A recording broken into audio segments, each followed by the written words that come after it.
Assalamualaikum warahmatullahi wabarakatuh. Apa kabar sobat sekalian? Semoga baik-baik saja. Jumpa lagi di channel Ramar Menuni. Kali ini kita akan membahas berita hangat dan masih hangat diperbincangkan, yaitu tentang Anies Baswedan ya, yang sering dibilang antitesis Jokowi, ternyata malah sudah siap lanjutkan IKN ya. Nah, apakah benar ya akan melanjutkannya ataupun hanya rencana yang kemungkinan nanti belum pasti kelanjutan. Ini yang sesuai yang dilansir oleh suara.com. Langsung saja kita baca dan kita ulas. Sering dibilang antitesis Jokowi, Anies Baswedan malah sudah siap melanjutkan pembangunan IKN. Suara.com, wacana pencapresan Anies Baswedan terus menimbulkan pro dan kontra. Salah satunya karena Anies yang dinilai sebagai sosok antitesis Presiden Joko Widodo yang memerintah saat ini. Penilaian yang sudah dibantah oleh Partai Nasdem selaku pengusung Anies yang kini kembali ditegaskan oleh Anies. Hal ini disampaikan Anies saat diwawancara Asyari Usman di kanal YouTube FNN TV. Anies saat itu ditanya soal pendapatnya terkait program-program pemerintahan Presiden Jokowi termasuk pembangunan Ibu Kota Negara atau IKN. Awalnya Asyari menilai Jokowi saat ini sedang gelisah dengan kelanjutan proyek pembangunan IKN karena itulah terkesan berusaha mengatur calon penerusnya nanti. Presiden Anies Baswedan akan melanjutkan itu apa tidak? Tanya Asyari di program Suhu Politik FN, dikutip suara.com Jumat 18 November 2022. Sebuah program pemerintah itu bukan selera tapi pelaksanaan konstitusi, melaksanakan undang-undang. Jadi segala hal yang sudah ada di konstitusi undang-undang, maka siapapun yang disumpah untuk menjalankan program pemerintah harus melaksanakan selama itu di dalam undang-undang, jelas Anies. Jawaban Anies ini kembali dikonfirmasi Asyari, namun seperti sebelumnya Anies tidak langsung melempar jawaban lugas. Saya akan melaksanakan undang-undang yang di dalamnya ada tentang IKN, tegasnya menambahkan. Anies sendiri enggan memberikan pendapatnya mengenai program IKN karena setelah diputuskan di pemerintahan Jokowi saat ini. Karena itulah sudah menjadi tugas lembaga eksekutif untuk menindaklanjutinya. Itu adalah keputusan politik yang sudah dibuat sekarang dan bahkan sudah menjadi undang-undang sekarang. Selama undang-undang itu berlaku, maka siapapun presidennya, siapapun gubernurnya, dia harus melaksanakan undang-undang itu, kata Anies. Partai Nasdem pernah minta Anies lanjutkan proyek IKN. Politikus Partai Nasdem yang juga pernah mengungkit perihal Anies antitesa Jokowi, Zulfan Lindan, ternyata juga pernah membahas soal kelanjutan pembangunan IKN di Kalimantan Timur. Zulfan menyebut pihaknya telah meminta Anies untuk berkomitmen melanjutkan pembangunan IKN. Boleh dalam perjalanannya direvisi atau dikoreksi, tetapi realisasinya pembangunan IKN tidak boleh gagal, terang Zulfan kepada Kompas TV. Zulfan menilai kepemimpinan baru tahun 2024 mendatang bisa jadi diiringi dengan situasi ekonomi yang semakin baik. Nanti kan ketika presiden baru kan ada refresh. Kalau ada refresh kan situasi lebih stabil, ekonomi lebih baik, kecilah itu bangun IKN. Berapa triliun sih? Nggak ada yang sulit, tutur Zulfan. Ya sobat sekalian ya, jadi memang apa yang ketika diwawancari FNN ya, YouTube FNN TV Asyari Usman, memang tidak tegas akan lugas ya akan melanjutkan Anies ini akan melanjutkan proyek IKN ya, karena yang dikatakan hanya menjalankan undang-undang ya, sedangkan kita ketahui ya untuk pembangunan IKN-nya sendiri ya, pembagian IKN banyak sekali permasalahan ya, dari segi dana anggaran yang semulanya itu katanya BNP ya dan tidak akan mengambil dari APBN, ternyata sekarang mengambil APBN ya. Nah juga potensi-potensi yang juga harus diperhitungkan terhadap IKN adalah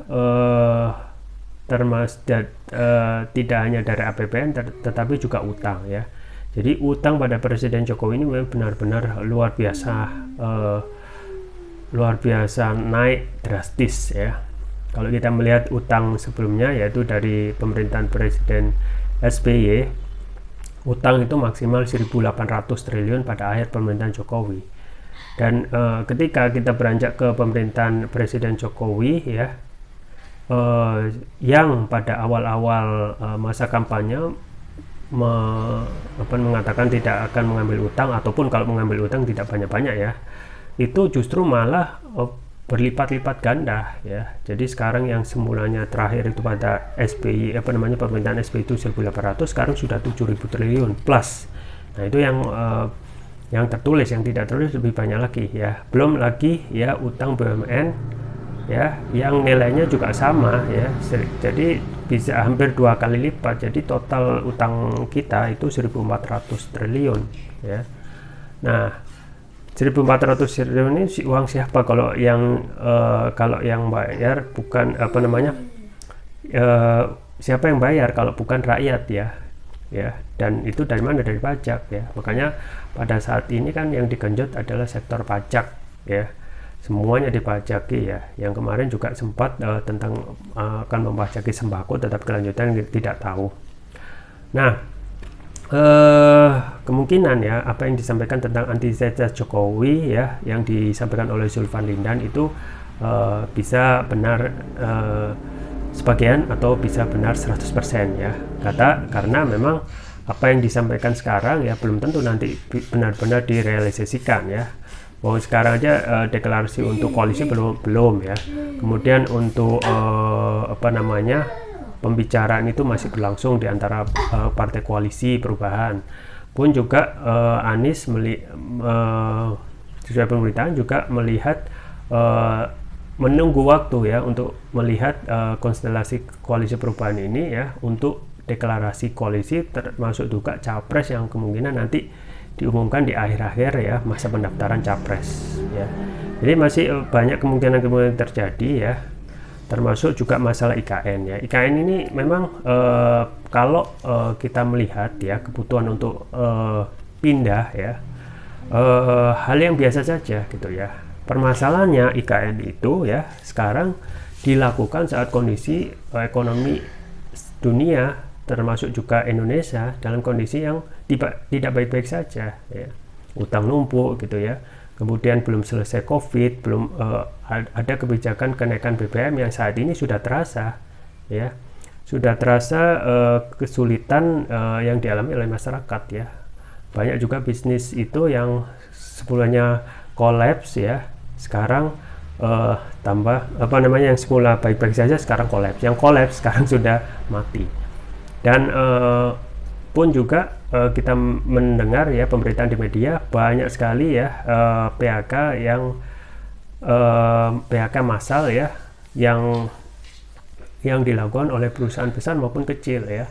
Perusahaan Twitter misalnya kemungkinan akan mem-PHK ya, Ruang Guru ya kemarin juga ada pemberitaannya dan lain sebagainya. Artinya ya permasalahan ekonomi saat ini yang lagi susah secara lokal ataupun global, itulah yang menjadi penyebab ya sudah belum saatnya kita itu serius ke IKN ya. Tetapi masih banyak masyarakat atau rakyat itu yang di tengah-tengah kita itu yang jangankan untuk melakukan aktivitas bisnis ataupun berdagang, makan aja susah ya. Makan aja susah ya. Dan itu terjadi secara nyata di tengah-tengah masyarakat ya. Misalnya kemarin tentang keluarga yang satu keluarga meninggal diduga kelaparan ya, itu memang belum bisa dipastikan ya, meskipun yang tidak terekspos itu ya, yang kelaparan itu lebih banyak lagi. Jadi kondisi kita itu ya, kita itu ibaratkan anak ayam yang mati di lumbung padi ya. Kita itu negara yang sejahtera dengan potensi sumber daya yang luar biasa, tapi kita tidak bisa menikmatinya. Kenapa? Ya karena satu ya sistem kapitalisme. Ada sistem kapitalisme yang dipakai di negeri ini. Jadi sistem kapitalisme itu ya ketika diterapkan baik itu di negara asalnya, baik di sini dan juga dipakai di mayoritas negara, itu benar-benar menimbulkan ketimpangan sosial yang ketimpangan ekonomi, sosial, dan yang sangat menganga ya.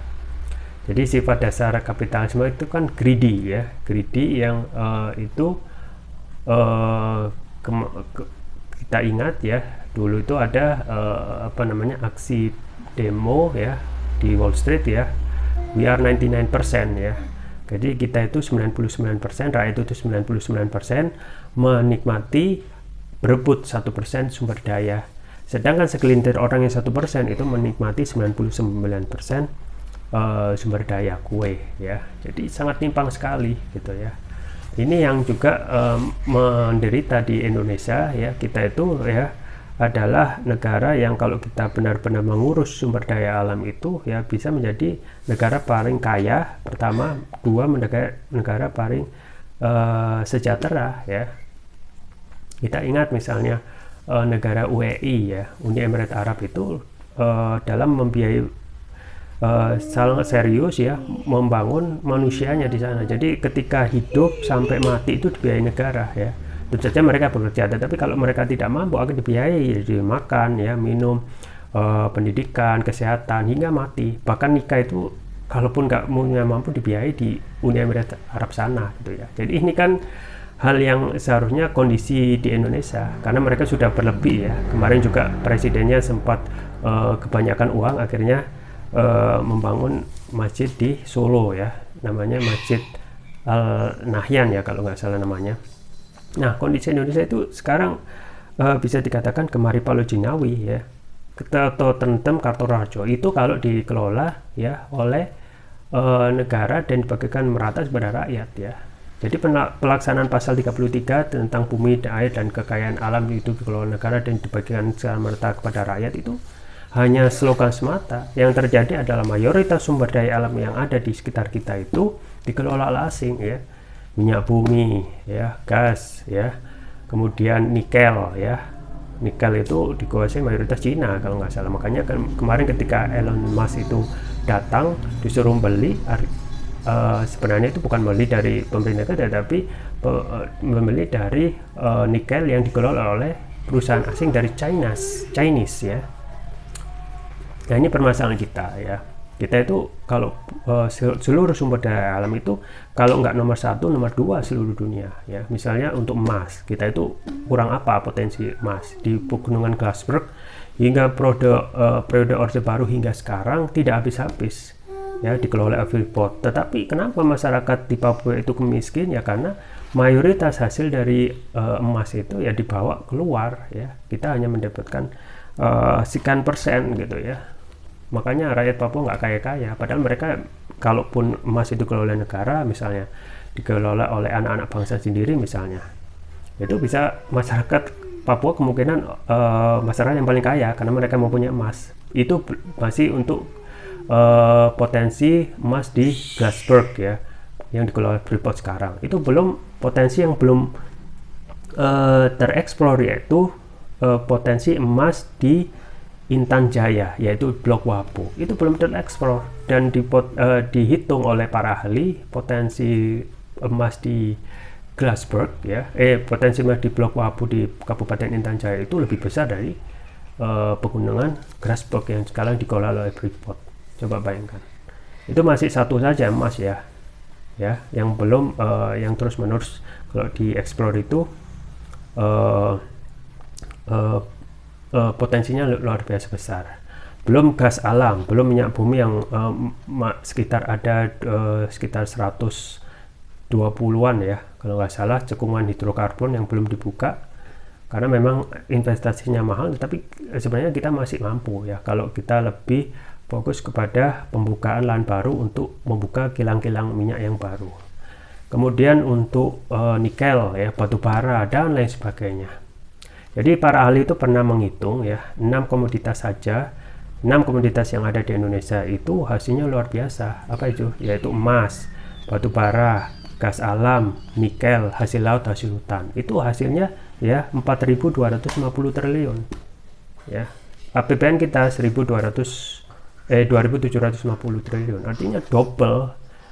Nah, dengan potensi seperti ini, belum potensi komoditas yang lain, itu kita udah nggak usah bayar pajak karena sudah berlimpah-limpah harta yang didapatkan ya. Belum lagi juga komoditas yang lain.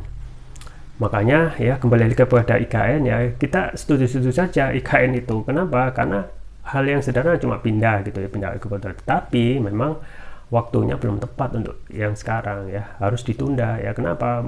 Banyak masyarakat itu yang lagi susah ya, ekonomi 2023 yang katanya akan resesi ya. Jangankan 2023, sekarang aja daya beli masyarakat itu sudah turun ya, daya beli masyarakat sudah turun, uang yang berputar di tengah-tengah masyarakat itu sangat kurang sekali, banyak sekali PHK ya, yang menderita perusahaan besar maupun kecil.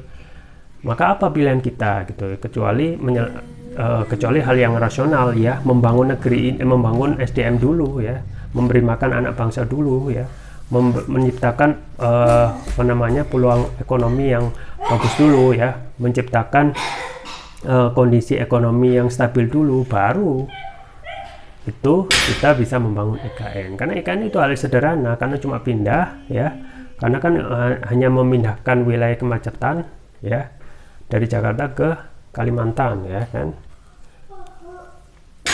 Jadi kalau kita pindah dengan menggelontorkan uang ya triliunan, which is uang itu adalah utang, apalagi utang ya, tambah akan membuat jumlah utang kita akan naik.